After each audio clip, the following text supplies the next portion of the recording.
अर्भकाचे साठी पंते हाती धरिली पाटे, तैसे संत जगी क्रिया करुणी दाविती अंगी, तैसे संत जगी क्रिया करुणी दाविती अंगी. बाळकाची चाली माता जाणून पाऊल घाली, तैसे संत जगी क्रिया करुणी दाविती अंगी.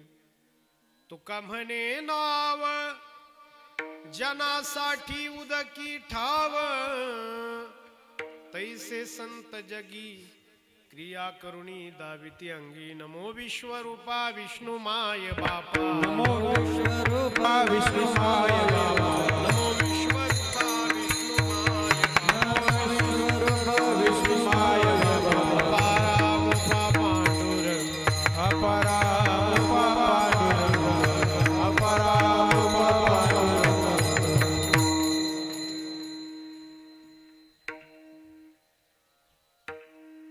करारविंदेन पदारविंदम, मुखारविंदे विनिवेशयन्तं, वटस्य पत्रस्य पुटे शयानं बालं मुकुन्दं मनसा स्मरामि. गृहे गृहे गोपवधू कदंबा सर्वे मिलित्वा समवाप्ययुगं, पुण्यानि नामानि पठन्ति नित्यं गोविन्द दामोदर माधवेति. लोकाभिरामं रणरंगधीरं राजीवनेत्रं रघुवंशनाथं, कारुण्यरूपं करुणाकरन्तं श्रीरामचन्द्रं शरणं प्रपद्ये. कर्पूरगौरं करुणावतारं संसारसारं भुजगेन्द्रहारं, सदा वसन्तं हृदयारविन्दे भवं भवानी सहितं नमामि. मनोजवं मारुततुल्यवेगं जितेन्द्रियं बुद्धिमतां वरिष्ठं, वातात्मजं वानरयूथमुख्यं श्रीरामदूतं शरणं प्रपद्ये. निवृत्तिनाथांचे चरण, निवृत्तिनाथाचे चरण, निवृत्तिनाथांचे चरण, निवृत्तिनाथाचे चरण. शरण एका जनार्दनी शरण, एका जनार्दनी शरण एका जनार्दनी, शरण एका जनार्दनी, शरण एका जनार्दनी, शरण एका जनार्दनी. निवृत्तिनाथाचे चरण, शरण एका जनार्दनी, शरण एका जनार्दनी, शरण एका जनार्दनी. निवृत्तिनाथाचे चरणी, शरण एका जनार्दनी, शरण एका जनार्दनी, शरण एका जनार्दनी.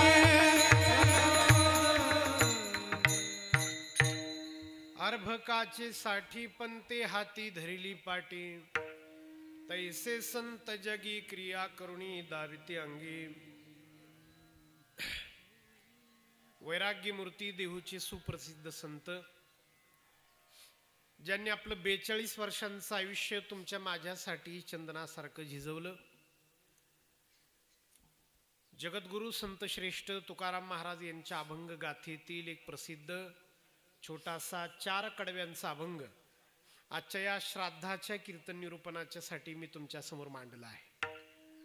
तुकाराम महाराज असं म्हणतायत की संतांची या समाजासाठी आवश्यकता अशी आहे की ज्याप्रमाणे एखादा शिक्षक गुरुजी विद्यार्थ्याला शिकवतो तसं संत जगाला शिकवतात. अर्भकाचे साठी पंते हाती धरिली पाटी, तैसे संत जगी क्रिया करुणी दाविती अंगी. तुकाराम महाराज पुढे असं म्हणतात की ज्याप्रमाणे लेकरासाठी आईची आवश्यकता आहे, बाळकाचे चाली माता जाणून पाऊल घाली, त्याप्रमाणे समाजासाठी तुमच्या आमच्यासाठी संतांची गरज आहे. आणि शेवटी तुकाराम महाराज असं म्हणतात की ज्याला पोहता येत नाही पण नदीच्या पलीकडे जायचंय, त्याच्यासाठी जशी नावेची आवश्यकता आहे तशी तुमच्या आमच्यासाठी संत रूपी नावेची आवश्यकता आहे.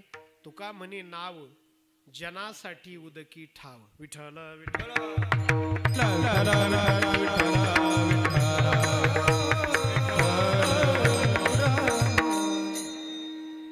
ज्या निमित्ताने आपण या ठिकाणी जमलात आपल्याला माहिती आहे, कैलासवासी माऊली चंद्रभागाबाई रामभाऊ ठोंबरे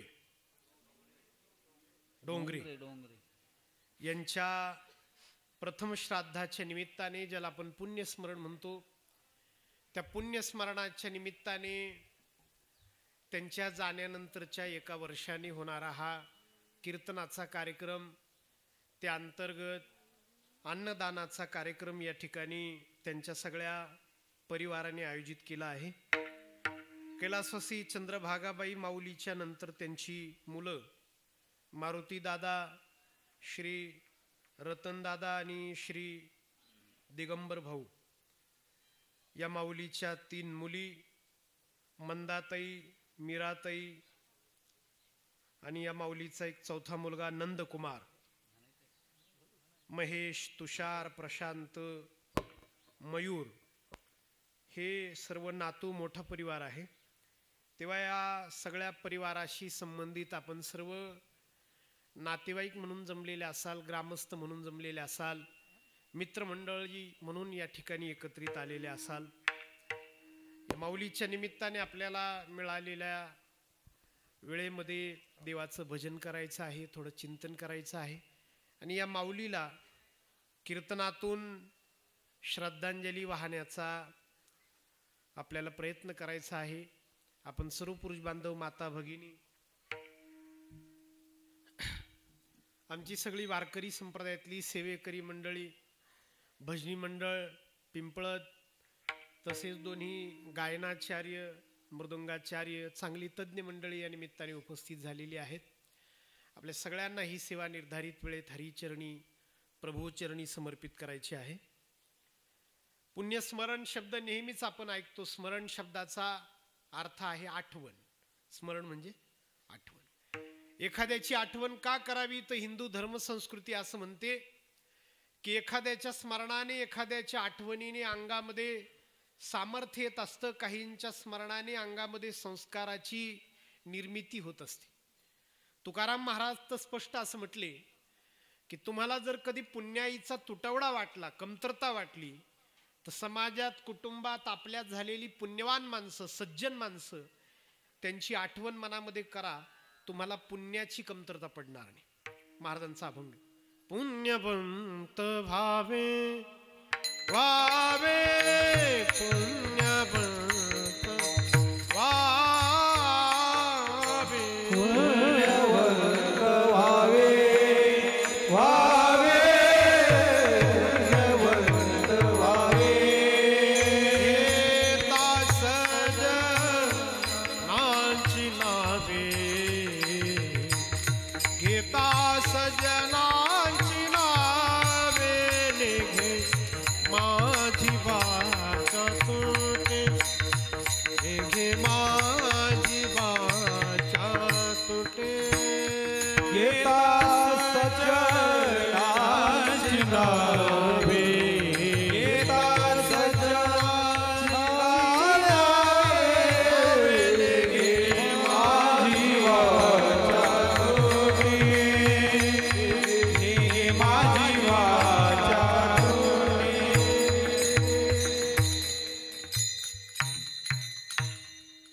तुकाराम महाराज असं स्पष्ट म्हटले की पुण्यवंत व्हावे, घेता सज्जनांची नावे.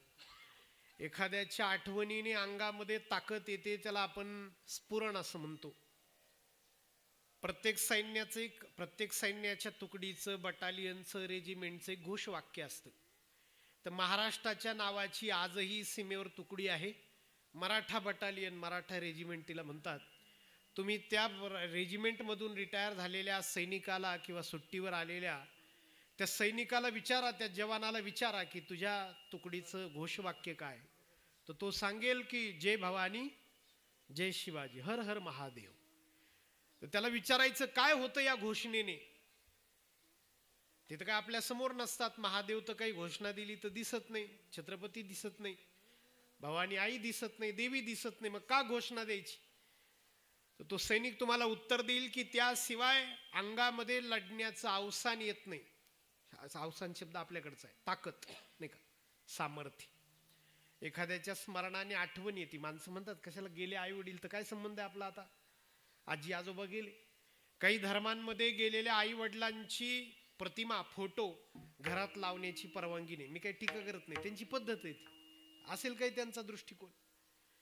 पण आपल्यामध्ये मात्र फोटो आई वडिलांचे ठेवतात, त्यांच्या वस्तू जतन करून ठेवतात, किंवा त्यांची नावं आपण आपल्या घराला देतो. गाडी घेतली तर आपण लिहितो आई वडिलांची पुण्याई, मातृपितृ आशीर्वाद असं लिहितो. काय गरज आहे? जे समोरच नाही त्यांची आठवण करण्याची गरज काय? तर त्याचं उत्तर सरळ आहे. व्यक्ती किंवा वस्तू समोरच लागते असं काही नाही, तर आठवणीने पण अंगामध्ये पुण्याई, सात्विकता, ताकद त्याचा संचार होतो. आठवण काही कमी ताकदीची नाही महाराज. अगदी साधं उदाहरण देतो. मार्च महिना झालेला असतो, घरासमोर चिंचेचं झाड असतं, आपल्या आंबट चिंचेचं.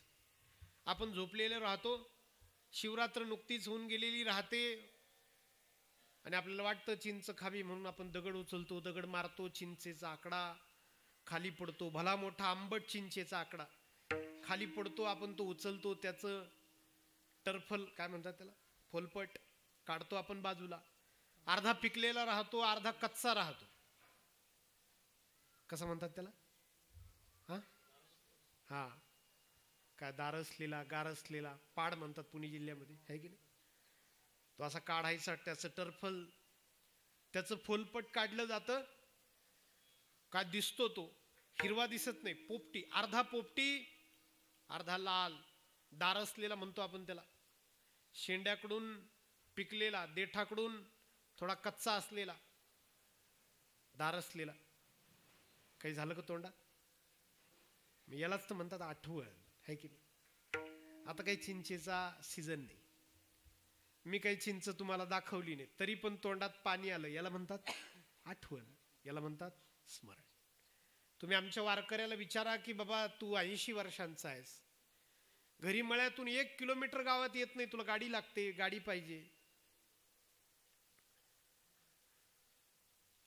पण तू वारीत जर निघाला तर दिवसाला 20 किलोमीटर कस काय चालतो? तर तो आमचा वारकरी तुम्हाला उत्तर देईल, कारण तिथं ज्ञानोबा तुकाराम हे नाम आहे. त्या दिंडीतून, त्या चालणाऱ्या वारकऱ्याच्या कानातून जर ते ज्ञानोबा तुकाराम हा मंत्र वाजा केला तर त्याला चालता येणार नाही. स्मरणाची ताकद आहे, त्या मंत्राची ती ताकद आहे, त्या नामस्मरणाची ती ताकद आहे. आपल्या आई वडिलांची नावं घेतल्याने, ते नसू द्यात समोर, पण एक अर्धा इंच छाती आपली फुगते, त्याला स्मरण असं म्हणतात. स्मरण. विठ्ठल विठ्ठल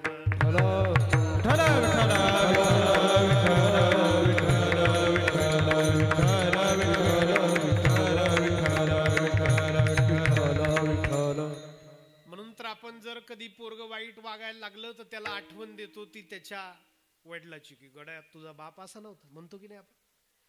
एखादं वाईट वात्रट शिव्या देणारं पोरग गावात पाहिलं तर आपण त्याला त्याचं नाव विचारत नाही, आपण त्याला पहिला प्रश्न विचारतो, काय, कोणाचा रे तू? तुम्ही कधी विचार केला का या प्रश्नाचा? काय संबंध आहे बाबा? म्हणजे वाईट कोण वागतं, शिव्या कोण देतं? पोरग. आणि आपण त्याला काय विचारतो? काहीतरी तर संबंध असेल ना वंशाचा. आपण डॉक्टरांकडे गेल्यावर डॉक्टर पहिल्यांदा तपासण्याच्या आधी, आपल्याला हात लावण्याच्या आधी विचारतात की आई वडिलांना काय बीपी आहे का, डायबिटीज आहे का? कारण त्यांना दाट शक्यता असते, जर जेनेटिकली वंश परंपरागत याच्या कुळात एखादा आजार येतो, हा त्याच्या रक्तात असण्याची जास्त शक्यता आहे. जर आजार रक्ताने, गुणसूत्राने, DNA ने जर रक्तात येतात, शरीरात येतात, तर संस्कार येत नाही का? येतात महाराज. माझ्या वडिलाची मिरासी गा देवा, माझ्या वडिलाची मिरासी गा देवा, माझ्या वडिलाची मिरासी गा देवा, माझ्या वडिलाची मिरासी गा देवा, चरण सेवा पांडुरंगा, तुझी चरण सेवा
कशासाठी?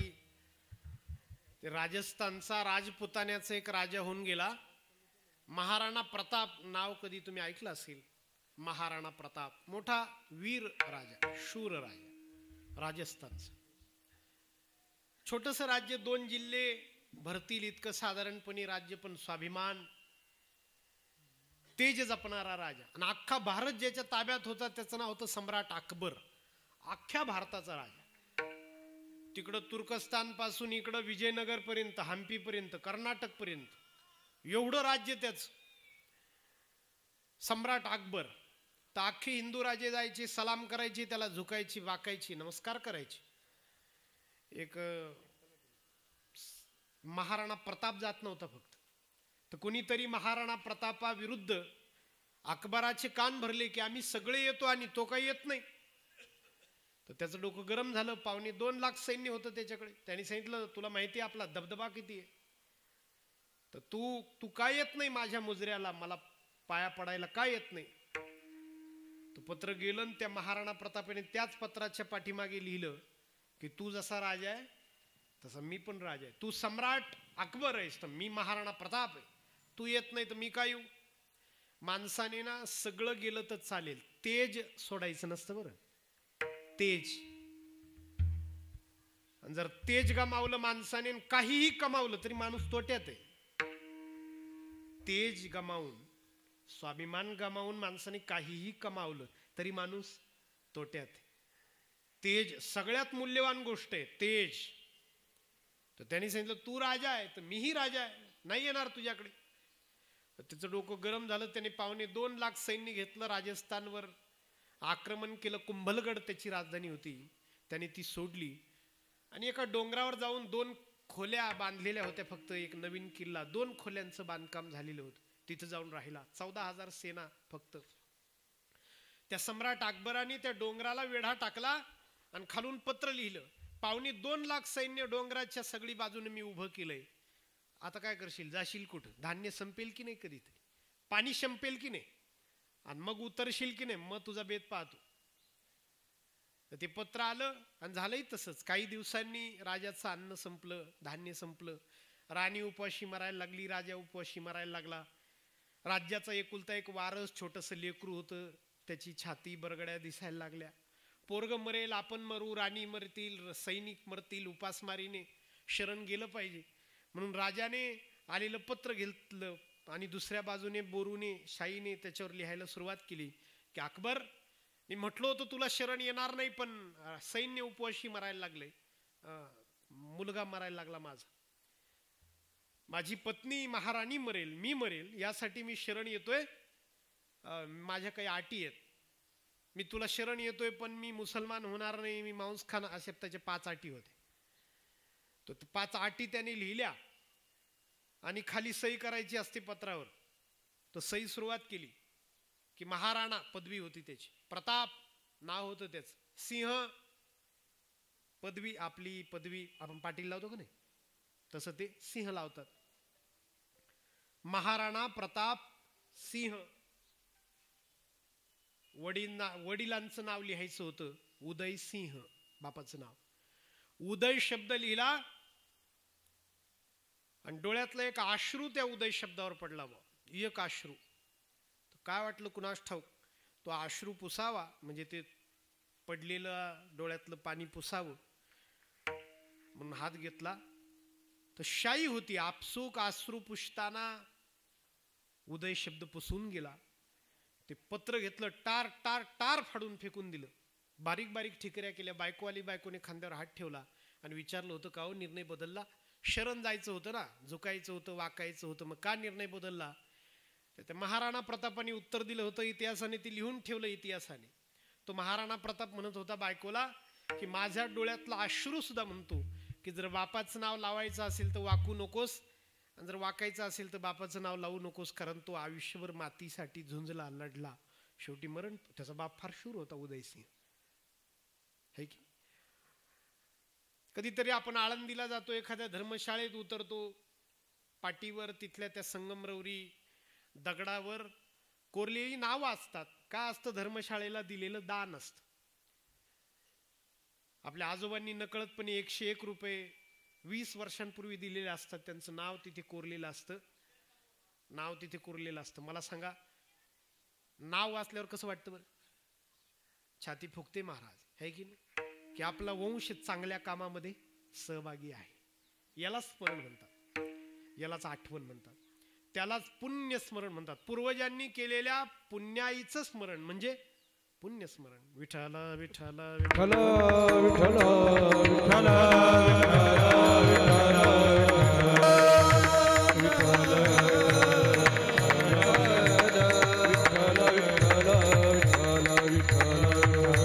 विठ्ठल आज हे पुण्यस्मरण कैलासवासी माऊलीचं, आपल्या आजीचं, आपल्या आईचं, हा सगळा डोंगरे परिवार या ठिकाणी करतो आहे.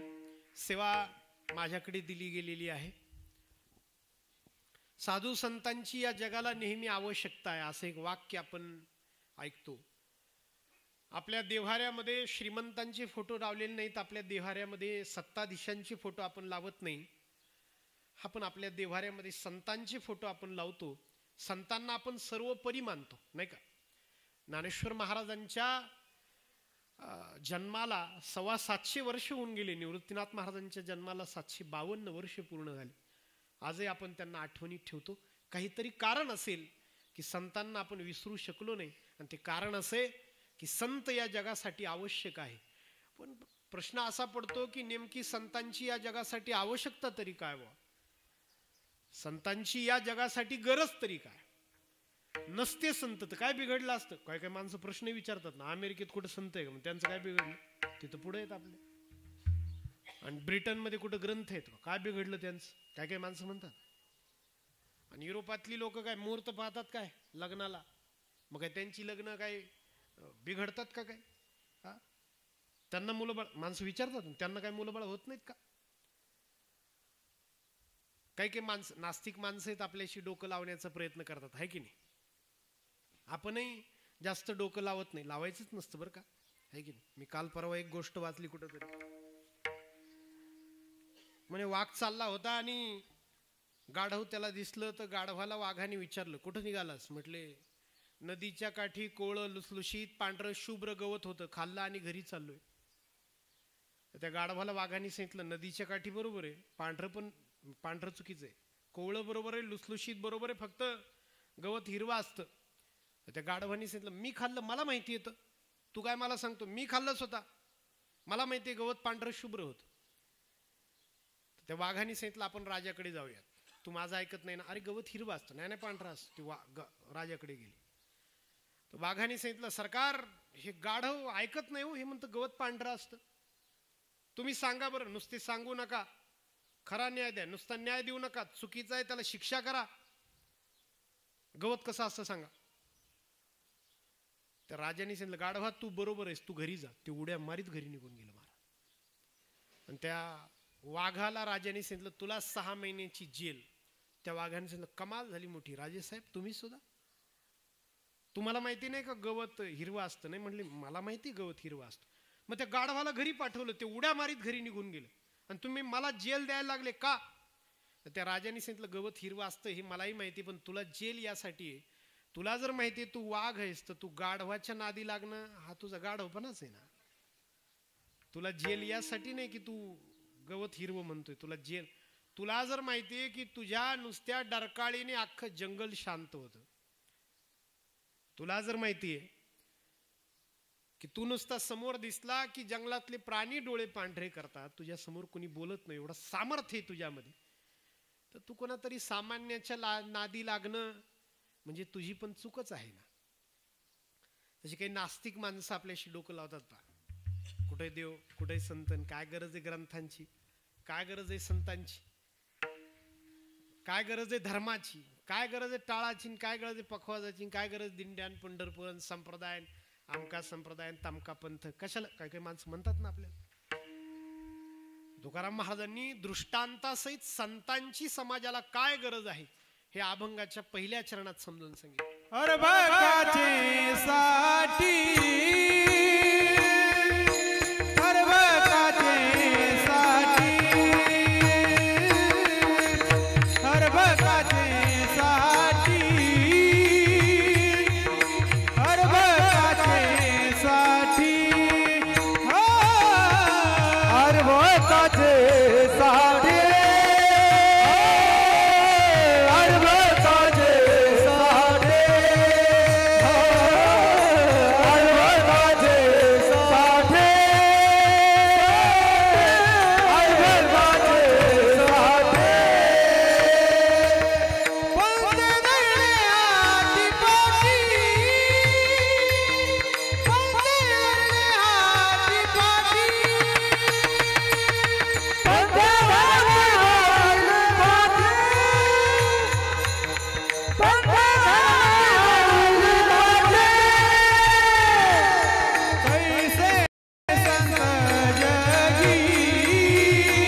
साठी पंते हाती धरिली पाटी. काय गरज आहे संतांची? का आपण एवढं संतांना मोठं मानतो? त्याचं कारण आहे संत शिकवतात, संत संस्कार देतात, संत समाजाला संस्कृती देतात.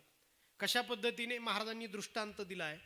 अर्भक म्हणजे लेकरू आणि पंतोजी म्हणजे गुरुजी. जुना शब्द आहे की नाही? 50च्या जास्त ज्यांचं वय आहे त्यांना हा शब्द कळेल. पंतोजी म्हणजे गुरुजी, पंतोजी म्हणजे शिक्षक. त्या लेकराला येत नाही म्हणून त्याला आडाणी ठेवत नव्हते. ते त्याला सांगायचे शून्य काढायचा, उजवीकडून एक उभी दांडी द्यायची, त्याला एक म्हणतात. शून्य काढायचा, अर्धा पुसायचा, अर्धी आडवी दांडी द्यायची, त्याला 2 म्हणतात. 2 शून्य जवळजवळ काढायचे, अर्धे दोन्हीकडून डाव्या हाताचे पुसून घ्यायचे. जे अर्धे शिल्लक राहतील त्याला 3 म्हणतात.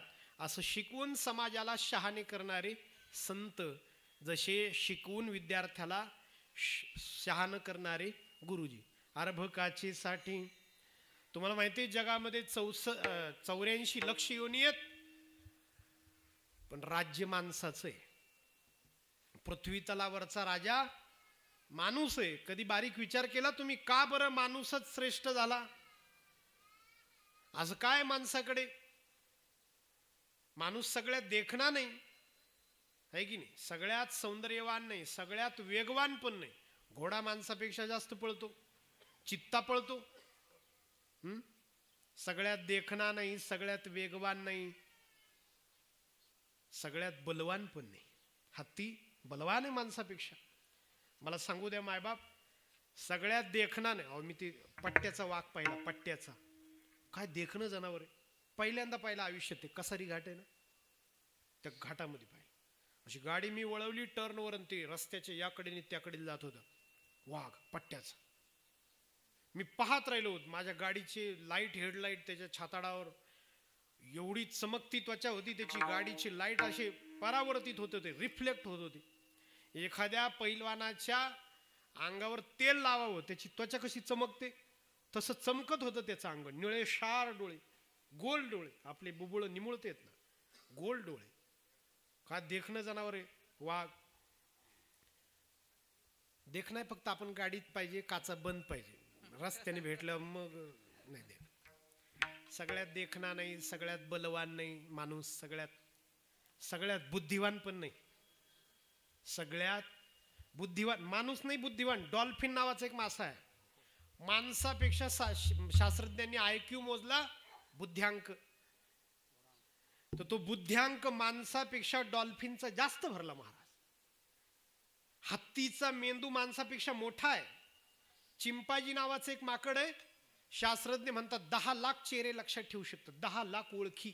चिंपाजी नावाचं माकड. आपण 10 लाख चेहरे लक्षात ठेवू शकतो आपण. माणूस पटकन कुठेतरी भेटतो, टोल नाक्यावर, रस्त्यावर, दुकानात, कुठेतरी साखरपुड्यात, पटकन विचारतो महाराज ओळखलं का? मोठी पंचायत होते. बरं, ओळखण्याची फार इच्छा असते आपल्याला. रोज एका गावाला जायचं असतं, तो फार इच्छा असते ओळखण्याची, पण बुद्धीला काही मर्यादा आहे. कीर्तनकाराचा चेहरा बॅनरवर छापलेला राहतो, तो पटकन ओळखतो कुणी. माणसं विचारतात महाराज ओळखलं का? तर मग आमची काही उत्तरं ठरलेली असतात. आम्ही म्हणतो वा, तुम्हाला नाही ओळखायचं मग कोणाला ओळखायचं? म्हणजे माणूस नको नाराज व्हायला आहे की. रोज एका घरी जेवायचं, एका घरी छान नाही म्हणायचं. आम्ही म्हणतो वा, तुम्हाला नाही ओळखायचं मग कोणाला ओळखायचं? तो माणूस हुशारच असतो मोठा. तो काही माघार घेत नाही तेवढ्या.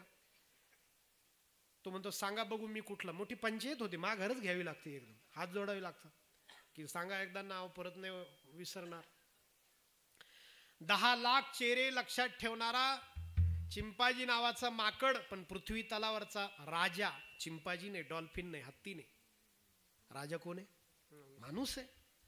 सगळी पृथ्वी माणसाने ताब्यात घेतली. जंगल तोड केली, जंगलात शहरं वसवली. डोंगर होते, डोंगरावर उंदीर राहायचे, कोल्हे सगळेच राहायचे. माणसाने एक तलाठी नावाचं प्रकरण तयार केलं. डोंगर ताब्यात घेतले. बा काय हुशार आहे माणूस नाही का. डोंगरावर कब्जा केला माणसाने. फक्त एक तलाठी फक्त तेवढा निर्माण केला. बा पृथ्वी काय, समुद्र माणसाने ताब्यात घेतला. नेव्ही तयार केली, जलसेना. पाकिस्तानचे मच्छीमार किंवा जहाज आपल्याकडे आलेले चालत नाही ना, आपले त्यांच्याकडे गेलेले चालत नाही, जमत नाही. जलसेना, समुद्र ताब्यात घेतला. हवा जन्मजात उडता येत नाही माणसाला, पण हवा माणसाने आपल्या नावे केली. काही माणसं म्हणतात ना हवा आपली, नाही का, माणसं म्हणतात सुद्धा. कुठेतरी वाक्य मी ऐकलं, म्हणे कोणतरी म्हणत होतं, लात मारीन तिथं पाणी काढी. म्हटलं बोरच्या गाड्यांची गरजच नाही, यालाच थोडा हिंडवायला पाहिजे थोडासा. विमानं तयार केली माणसाने. हवा, माझा मुद्दा पुढे लक्षात ठेवा. जर माणसापेक्षा बुद्धिवान प्राणी जगामध्ये आहे, माणसापेक्षा वेगवान प्राणी जगामध्ये आहे, माणसापेक्षा ताकदवान प्राणी जगामध्ये आहे, माणसापेक्षा सौंदर्यवान प्राणी जगामध्ये आहे, तर माणूसच पृथ्वी तलावरचा राजा झाला. याचं उत्तर काय? याचं उत्तर असे, माणसामध्ये ज्ञानोबाराय तुकाराम महाराज झाले, संत झाले, कबीर झाले, दादू पिंजारू झाले, पाश्चात्य देशांमध्ये सॉक्रेटिस झाला, अरिस्टॉटल झाला, प्लेटो झाला. संतच आहे ते, तुझं तिकडचे फिलॉसॉफर आहे ते संत आहे. माणसांमध्ये संत झाले. अजून सोपं सांगतो मी तुम्हाला.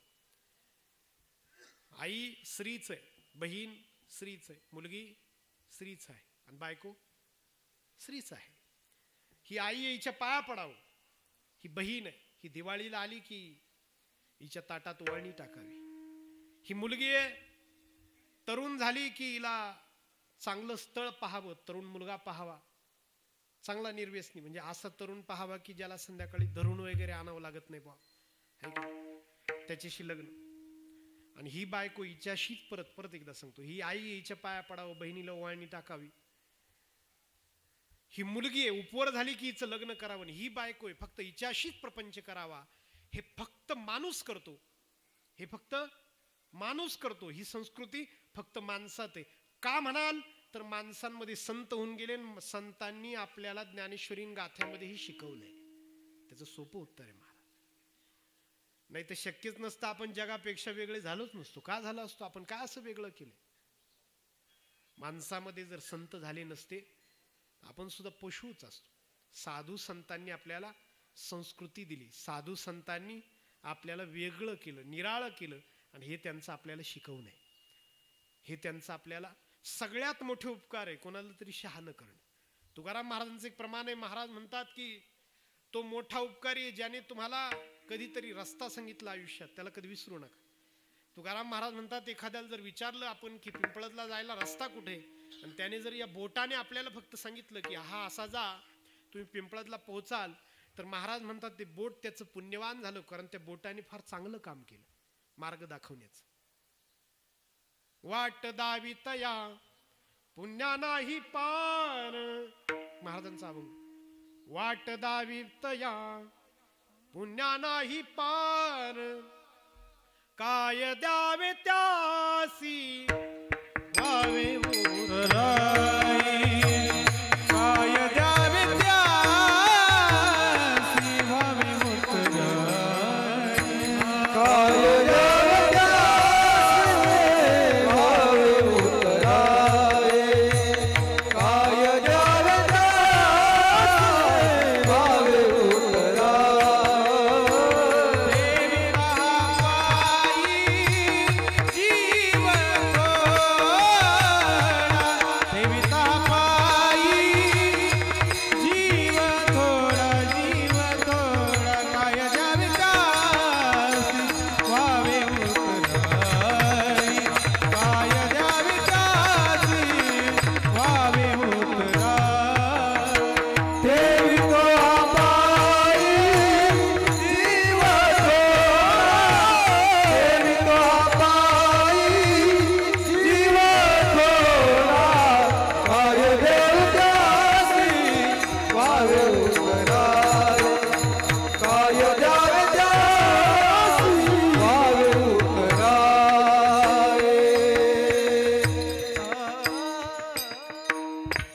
गरजेचे संत, आवश्यक आहेत संत, हे कळावं यासाठी गुरुजींचा दृष्टांत. ज्या ज्यावेळी समाज थांबलाय, ज्या ज्यावेळी समाज भांबावलाय, ज्या ज्यावेळी समाजाला मार्ग दिसेना, तेव्हा संत समोर आलेत महाराज. अगदी अलीकडचं उदाहरण, या लोणीला स्वर्गीय विठ्ठलराव विखे पाटील होते. राजकारणी नव्हते ते, समाजकारणी होते, समाजसेवक होते. पद्मश्री विठ्ठलराव विखे पाटील. वारकरी होते, गळ्यात भली टपोरी माळ, कपाळावर गंध, बुक्का. 13 खाजगी कारखाने होते भारतात तोपर्यंत ऊसाची. साखर बनवणारे 13. पण आता खाजगी ते खाजगीच नाव. त्यांना वाटला तेवढा भाव द्यायची, वाटला तर भाव द्यायची. त्यांचं टार्गेट पूर्ण झालं की खुशाल ते शेतकऱ्यांना सांगायचे नाही घेणार ऊस, आणि ऊस शेतातच राहा. ऊस उत्पादक शेतकरी. इरिगेशन झालं 1960 साली बऱ्यापैकी भारतात, स्वातंत्र्य आपण झालो, पण उपयोग नाही त्या बागायताचा, कारण ऊसाला गिऱ्हाईक नव्हतं. ऊस उत्पादक शेतकरी पण आत्महत्या करायला लागली. तो कोपरगाव, श्रीरामपूर, संगमनेर काही भागातून, राहुरी भागातून तर विठ्ठलराव विखे पाटलांची मित्र त्यांना भेटायला आले. त्यांना सांगितलं तुम्हाला सरकार फार मानतं, तुमच्या शब्दाला वजन आहे, एक पत्र लिहा ना की सरकारने थोडा फंड निधी जर काढला आणि जर सरकारी कारखाना, जर साखर कारखाना, शुगर फॅक्टरी जर झाली तर किती बरं होईल शेतकऱ्यांना. तर त्यांनी सांगितलं ठीक आहे. त्यांनी पत्र लिहिलं सरकारला 60च्या अगोदर की असा असा कारखाना जर सरकारने टाकला तर किती बरं होईल. सरकारने उत्तर दिलं इच्छा खूप आहे पण पैसा नाही, तरतूदच नाही. काय करायचं. त्यांना वाईट वाटलं की आपला शब्द सरकारने वाया घालवला गड्या, मी कधी काही मागितलं नाही. सकाळ झाली, आंघोळ केली, गाथा वाचत बसले होते तुकाराम महाराजांचा गाथा. पारायणामध्ये एक अभंग गेला, एक एका साह्य करू अवघे धरू सुपंथ. महाराजांचा अभंग आहे, भिंतीवर लिहिलेला असतो, वरती लिहिलेला असतो सुविचार. तर सुविचार तर तो आहे, सु म्हणजे चांगला विचार, पण खाली तुकाराम महाराजांचं नाव लिहायला पाहिजे, आहे की नाही. मी 15 ऑगस्टला आमच्या शेजारच्या गावामध्ये ध्वजारोहणाला त्यांनी मला बोलावलं आणि मग भाषण करत होतो. तर त्यांच्या भिंतीवर दया क्षमा शांती हा अभंग लिहिला होता महाराजांचा. तर मी काहीतरी उल्लेख केला, दया क्षमा शांती तेथे देवाची वसती. हा अभंग तुमच्या शिक्षकांनी भिंतीवर लिहिला आहे. त्या मास्तरांनी मला कानात सांगितलं, मुख्याध्यापकांनी, महाराज मला रिटायरमेंटला 1च वर्ष, पण मला माहीतच नव्हतं दया क्षमा शांती हा अभंग आहे म्हणून. मी आता पुढच्या वर्षी रिटायर आहे, पण मला माहीतच नव्हतं. मी तो सुविचार, मला वाटायचं बा एक वाक्य दया क्षमा शांती तेथे, तो अभंग आहे तुकाराम महाराज. तसं एक एका साह्य करू अवघे धरू सुपंथ हा महाराजांचा अभंग आहे. आणि तो वाचण्यात गेला त्यांच्या, कोणाच्या, पद्मश्री स्वर्गीय विठ्ठलराव विखे पाटलांची. गाथा झाकला पण अभंग डोक्यातून जाईना. त्यांना वाटलं महाराज मला काहीतरी सांगतात, गाथा मला काहीतरी सांगतोय. त्यांनी मित्रांना बोलावलं आणि सांगितलं सरकारवरच का अवलंबून राहायचं, एक एका साह्य करू. महाराज म्हणतात आपण प्रयत्न करूयात, आपण एकमेकाला मदत करूयात. तू किती रुपये देऊ शकतोस. म्हटले, कोणी म्हटलं मी 50, कोणी म्हटलं मी 60, कोणी म्हटलं मी दागिने थोडे गहाण ठेवतो. भागीदारी काय म्हणता तुम्ही, शेअर्स. हा, भागीदारी केली सगळ्यांनी, ज्याला जमेल तितकी. आशिया खंडातला पहिला साखर कारखाना उभा राहिला. नेहरू पंतप्रधान होते, उद्घाटनाला आले. नेहरू पंतप्रधान होते साखर कारखान्याच्या उद्घाटनात. सहकारातून, बरं 1 रुपया सरकारी नाही, सहकारी. नेहरू उद्घाटनाला आले तर विठ्ठलराव विखे पाटलांनी विनंती केली की हार घ्या तो तुकाराम महाराजांच्या या मूर्तीला घाला. एंट्रीवर तुकाराम महाराजांची मूर्ती आहे, तिथं अजूनही आहे त्या कारखान्यामध्ये. आणि खाली शब्द कोरलेले होते, एकमेका साह्य करू अवघे धरू सुपंथ. कळालं नाही पंतप्रधानांना, म्हणून त्यांनी विचारलं हे शब्द कुणाचे आहेत. म्हटले ज्यांना तुम्ही हार घालताय त्याच संतांचे आहेत. म्हटले हे का कोरले. त्या विठ्ठलराव विखे पाटलांनी उत्तर दिले, याच शब्दांमुळे हा कारखाना उभा राहिलाय. उपकार आहेत महाराज संतांचे. याच शब्दांमुळे हा कारखाना उभा राहिलाय. ज्या ज्यावेळी समाज थांबलाय त्या त्यावेळी संत आम्हाला शिकवायला पुढे आलेत, येतील. त्या पावसला, तिकडे रत्नागिरी जिल्ह्यामध्ये पावस तालुका आहे, समुद्रकिनारी गाव आहे. आणि त्या पावसला स्वामी स्वरूपानंद नावाचे स्वामी होऊन गेलेत. 1008 पारायण केली त्यांनी ज्ञानेश्वरीची. जिथं केली तिथंच समाधी घेतली.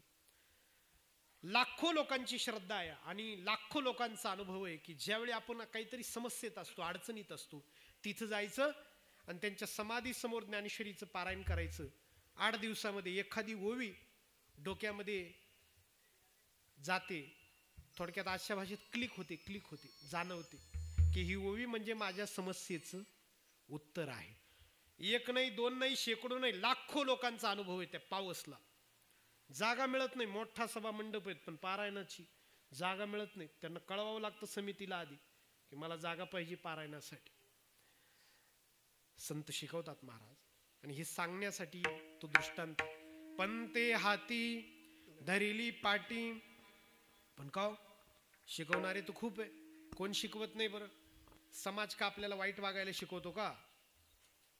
भिंतीवर लिहिलेले सुविचार चांगलं वागायला शिकवत नाही का? ते एवढं व्हॉट्सॲप आहे, किती चांगले विचार असतात त्याच्यावर, आहे की नाही? ते का वाईट शिकवतं का ते व्हॉट्सॲप? नाही का? ते सकाळी सकाळी नेट चालू केल्यावर 7 वाजता आपण उठल्यावर नेट चालू करतो, काय सुविचार धडकतात बरं. बरं आपल्याला असं वाटतं सगळ्यांनी मलाच पाठवली म्हणजे मीच एवढा बिघडलेला का काय, कोणाच ठाऊक. सगळ्यांना मीच सापडलो बा, चांगलं वागा, विसरून जा, आनंदात जावा, जीवन फार सुंदर आहे. भारी काम. आता एवढं ॲप ते एवढं जर चांगलं वागायला शिकवत असेल तर संतांचाच एवढा मोठेपणान गुणगान का गायचं? त्याचं उत्तर असं आहे की बाकीचे सगळे बोलून शिकवतील, फक्त तोंडाने. संत मात्र आचरणाने, क्रियेने वागून शिकवतील. महाराज अभंगाच्या दुसऱ्या चरणात. तैसे संत जगी, तैसे संत जगी, तैसे संत जगी, तैसे संत जगी, तैसे संत जगी, तैसे संत जगी, तैसे संत जगी, तैसे संत जगी. क्रिया करोनी दाविती अंगी, क्रिया करोनी दाविती अंगी, हे क्रिया करोनी दाविती अंगी, तैसे संत जगी, तैसे संत जगी.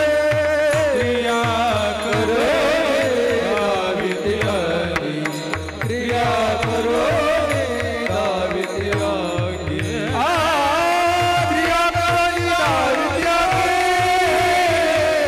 तैसे संत जगी,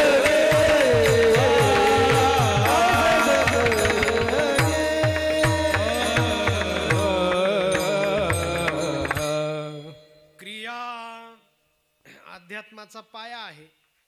किंवा कुठल्याही शिकवण्याच्या पायाशी क्रिया नसेल तर शिकवणं व्यर्थ आहे.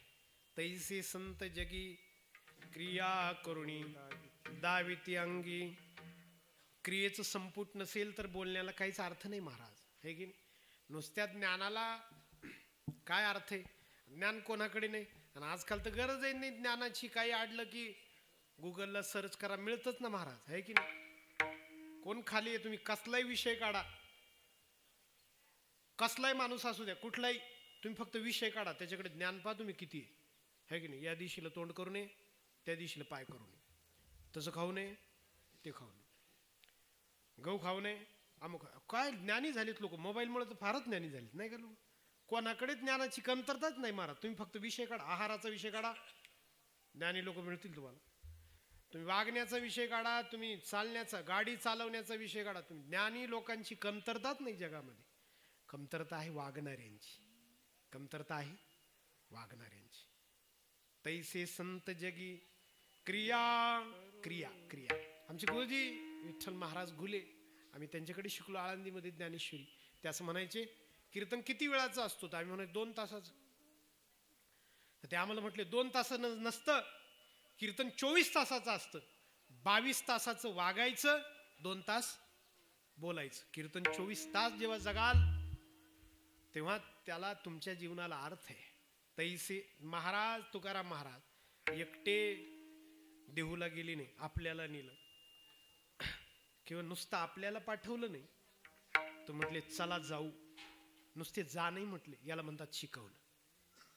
जाऊ देवाची या गावा,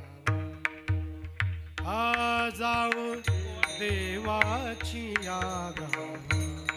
देव देईला विसावा, देव देईला विसावा. देवा सांगू सुख दुःख, सुख दुःख देवा सांगू सुख दुःख.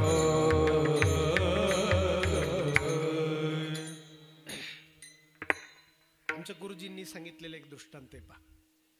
शंख विकत घ्यायचा होता एकाला. शंख आपला पूजेत असतो, विष्णूच्या पूजेत. गेला तो बाजारात. 2 शंख उरली होती दुकानदाराकडे.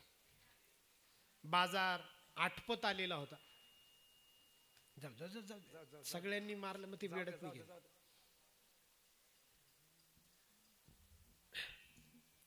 2 शंख.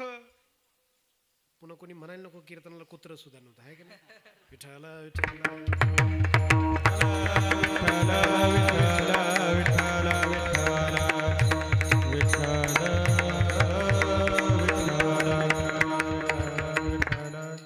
दोन शंख शिल्लक होते फक्त.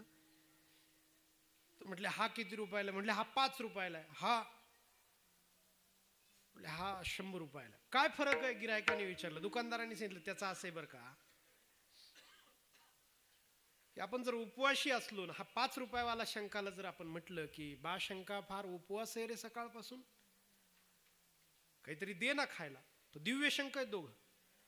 हा पहिला बोलायला लागतो आणि हा म्हणतो की काय पाहिजे. तर आपण म्हटलं की 1 चपाती दे, चटणी दे. तर हा म्हणतो 1 चपाती काय मागतोस? 5 चपात्या माग. आणि चटणी काय मागतोस? पनीर माग. पनीर काय मागतो? मशरूम माग, नाही का, कोशिंबीर माग, अमुक माग, तमुक माग. म्हणजे किती देतो? नाही देत बीत काय नाही, फक्त म्हणतो की हे माग ते माग. आणि म्हटले हा दुसरा 100 रुपये ज्याची किंमत सांगितली तुम्ही, म्हटले याचा असं आहे, याला जर असं म्हटलं की शंका मी फार अडचणीत आहे आणि मला सकाळपासून काहीच नाही, तर हा म्हणतो माझ्याकडे जास्त काही नाही पण लाह्या आहेत, चिवडा आहे, तेवढा चिवडा तो देतो. पण देतो चिवडा का होईना देतो. संपला दृष्टांत. मी तुम्हाला विचारतो, तुम्ही जर असले गिरायकाच्या ठिकाणी तर कोणता घ्यालो? हा हा कोणता? चिवड्यावाला का पनीरवाला? पनीरवाला. चिवड्यावाला. तुम्ही लासलगाववाले आहेत ना, आहे की नाही. त्याचं कारण असं आहे, तो फक्त म्हणतो, म्हणल्याला काय किंमत आहे, म्हणून तर बोलका शंख आहे की नुसता बोलतो. आणि हा काय काय होईना चिवडा देतो देतो. साधू संत हे फक्त बोलके नाही, क्रियेचं संपुट आहे. क्रिया करुणी दावी. तैसे संत जगी क्रिया करुणी दावी ती अंगी. कशा पद्धतीने? अभंगाच्या 3ऱ्या चरणात आईचा दृष्टांत दिला.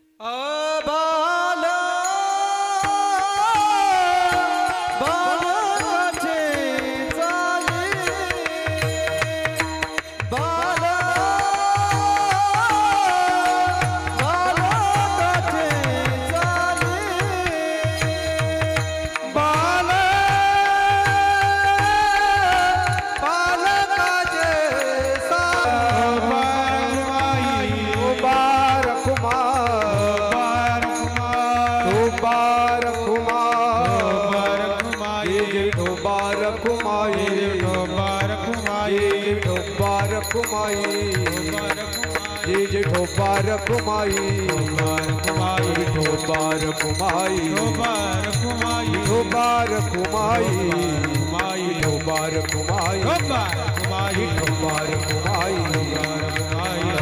कुमाई ढोबार कुमाई आरी.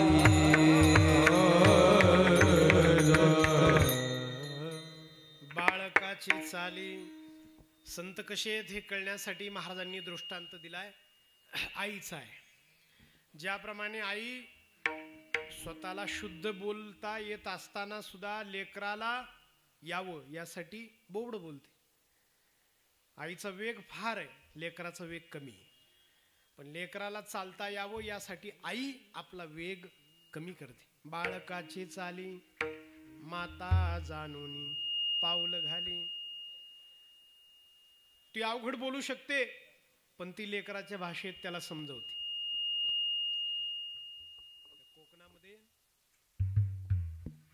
कोकणामध्ये साने गुरुजी होऊन गेले, नाव तुम्ही ऐकलं असेल. साने गेल्या शतकातला सगळ्यात निष्पाप माणूस त्यांचं वर्णन केलं जातं. साने गुरुजी ते चिपळूण जवळ छोट्याशा खेड्या गावात वाढले. ते गरिबी होती. कुडाच्या भिंती, लाकडाच्या भिंती आपल्याकडे होत्या 30-1 वर्षापूर्वी. मातीने सारवलेली भिंत, शेणाने सारवलेली जमीन. आई स्वयंपाक करत होती, एका बाजूला ते बाथरूम मध्ये आंघोळ करत होते. 3 भिंती कमरी इतक्या उंच करून बाथरूम. आता बाथरूमही नव्हते म्हणत त्याला, नाही का, काय म्हणायचे, हा बरं मोरीच म्हणायचे ना. आता आणायचा शब्द कुठून त्याला, आहे की नाही, मोरीच म्हणाय. मोरी म्हणायची चोरी झाली म्हणा, लोक स्टँडर्ड झाले ना जरा थोडे. आता शब्द आणायचाच कुठं, नाणी, स्नानग्रह म्हणा, फार तर मोरीच म्हणायचं जास्त. आंघोळ केली. 4 वर्षाचा होता श्याम, साने गुरुजी. नाव पांडुरंग होत. आई श्याम म्हणायची, कधी पांडोबा म्हणायची. आंघोळ केली, बाहेर पाऊल ठेवलं तर टॉवेल नव्हता, गरिबी होती, पाय ओले होते. पाय शेणावर पडले, पाय ओले होते, शेण पायाला लागलं. स्वाभाविक आहे. पोराने पाय उचलून पाहिले, पाय घाण झाले होते. पोरग परत आतमध्ये गेलं, बादलीतून तांब्याभर पाणी घेतलं, परत पायावर टाकलं, परत बाहेर. आता किती वेळा जरी बाहेर गेलं तरी पाय ओले, शेण लागायचं. ते पोरग परत आतमध्ये जायचं. आईने सांगितलं, श्याम बाहेर ये, नाही तर मारीनच, पाणी नासू नकोस. 4 वर्षाच्या श्यामने साने गुरुजींनी सांगितलं, आई पाय घाण होतात, मार खाईन तुझा पण पाय घाण होऊ देणार नाही, मार खाईन पण पाय घाण होऊ देणार नाही. आई उठली, पोराचा हट्ट, खांद्यावरचा पदर काढला, खाली अंथरला आणि सांगितलं, श्याम पदरावर पाय दे, म्हणजे पाय घाण होणार नाही. 4 वर्षाच्या लेकराने पदरावर पाय दिले. आईने उचललं, पदरा सकट उचललं, पुसून स्वच्छ केलं, कोरडं केलं, मग खाली सोडलं. आता पाय कोरडे होते म्हणून पाय घाण झाले नाही, स्वाभाविक आहे. पोराने तळपाय उचलून पाहिले, लाल सुटूक तळपाय दिसले आणि पोरग उड्याच मारायला लागला. आई पाय घाण झाली नाही, आई पाय घाण झाली नाही. आई जवळ आली, डोक्यावरून हात फिरवला आणि सांगितलं होतं, श्याम जसे पाय घाण होऊ नये यासाठी हट्ट केलास, तसं आयुष्यभर जगताना मन घाण होऊ देऊ नकोस. तोही हट्ट थोडासा. काय सोपी भाषा आहे नाही का. जसे पाय घाण होऊ दिले नाही, तसं मन सुद्धा आयुष्यभर घाण होऊ. त्यांचं पुस्तक एक श्यामची गुरुजी, अगदी प्रत्येकाने वाचण्यासारखं, फारच छान पुस्तक. ते 12 वर्षांची होते साने गुरुजी, 12 वर्षांची. आणि वडील दापोलीला गेले, दापोली तालुका होता तिकडचा. शेवटची 7 वाजताची गाडी, बाजारची गाडी आली, गावची सगळी माणसं आली. श्याम स्टँडवर वाट पाहत होता, बाबा येतील, दादा येतील, खाऊ आणतील. वडील आलेच नाही. पोरग पळत गेलं आणि आईला सांगितलं, आई सगळं गाव आलं पण बाबा आलेच नाही.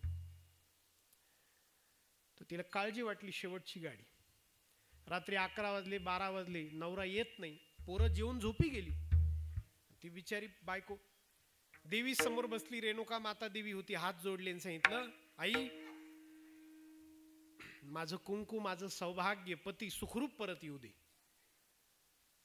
दर वटपौर्णिमेला मी तुला नैवेद्य करत जाईल आणि 125 प्रदक्षिणा वडाला घालत जाईल. 11 घालते तर 125. 9 केला तिने, तर बिचारी बाई माणूस करणार काय महाराज, तिच्या हातातच दुसरं काही नाही.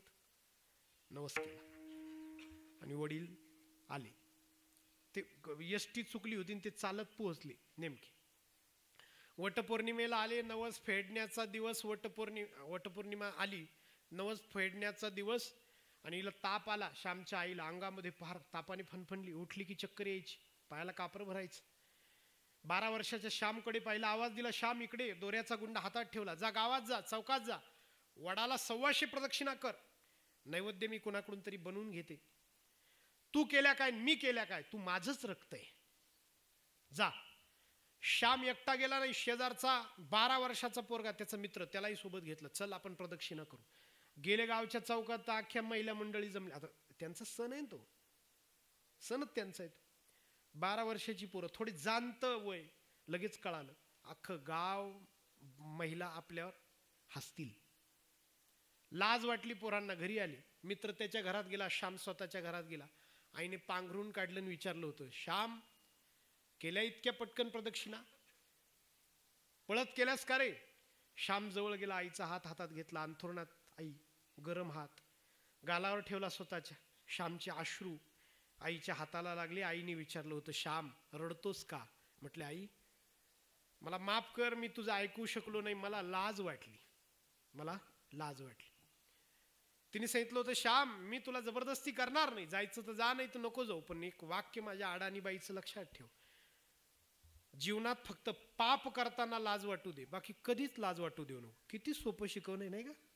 जीवनात पाप करताना लाज वाटू दे, बाकी कधीच लाज वाटू देऊ नको.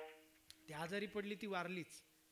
श्याम 16 वर्षांचा झाला, पुण्यात होता. पुण्यात 2 दिवसांचा उपवास पोटात. आई वारलेली. मुरलीधराचं मंदिर आहे डेक्कनला, पुण्यात, कृष्णाच.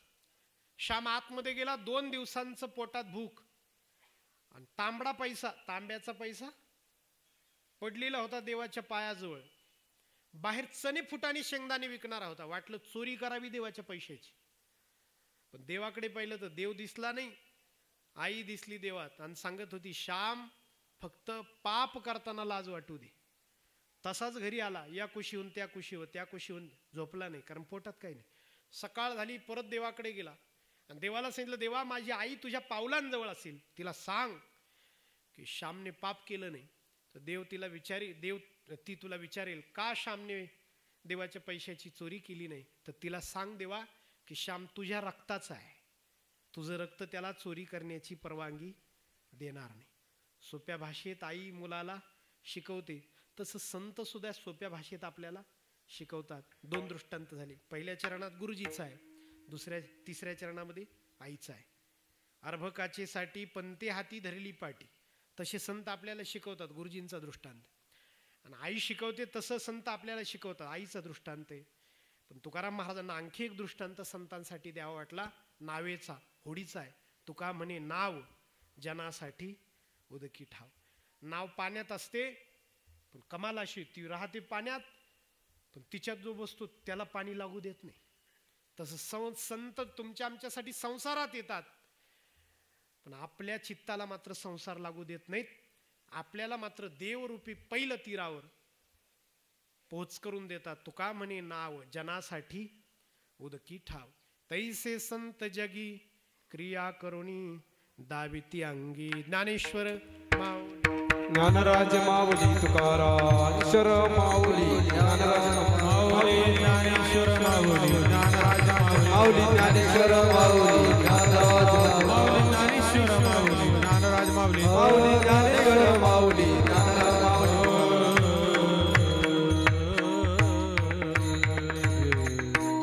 कैलासवासी माऊली चंद्रभागाबाई रामभाऊ डोंगरे या माऊलीचं हे प्रथम श्राद्ध, पुण्यस्मरण. त्या निमित्ताने या परिवाराने ही सेवा माझ्या वाट्याला दिली होती. या माऊलीची सगळी मुलं, श्री मारुती दादा, रतन दादा, दिगंबर दादा, नंदकुमार दादा. या माऊलीच्या 2 मुली, मंदाताई, मीराताई, महेश, तुषार, प्रशांत, मयूर, 4 नातू. मोठा परिवार आहे. या परिवाराने ही सेवा आमचे आत्तेभाऊ अरुण भाऊ गंभीरे यांच्या माध्यमातून माझ्याकडे दिली होती. तोडकी मोडकी सेवा करण्याचा प्रयत्न केला. आपण सर्व पुरुष बांधव, माता भगिनी, मृदुंगाचार्य, दोन्ही गायनाचार्य, चांगली साथ सर्व गायनाचार्यांनी, मृदुंगाचार्यांनी केली. पिंपळत भजनी मंडळ त्यांनी गोड साथ केली. तुम्हा सगळ्यांना मी वारकऱ्यांना जे हरी करतो, चांगली अशी साऊंड सिस्टीम. आपण सर्व पुरुष बांधव, माता भगिनी, नातेवाईक, मित्रमंडळी आणि ग्रामस्थ पिंपळत, तुम्हा सगळ्यांना ही नमस्कार करून ही सेवा महादेवाच्या चरणी समर्पित करतो आणि थांबतो. फक्त एक अर्ध्या मिनिटात निवृत्तीनाथांचं भजन करू. वरती हात करा. निवृत्ती राया, निवृत्ती राया, बाई ज्ञान सकया. निवृत्ती राया, निवृत्ती राया, सोपान बाई ज्ञान सकया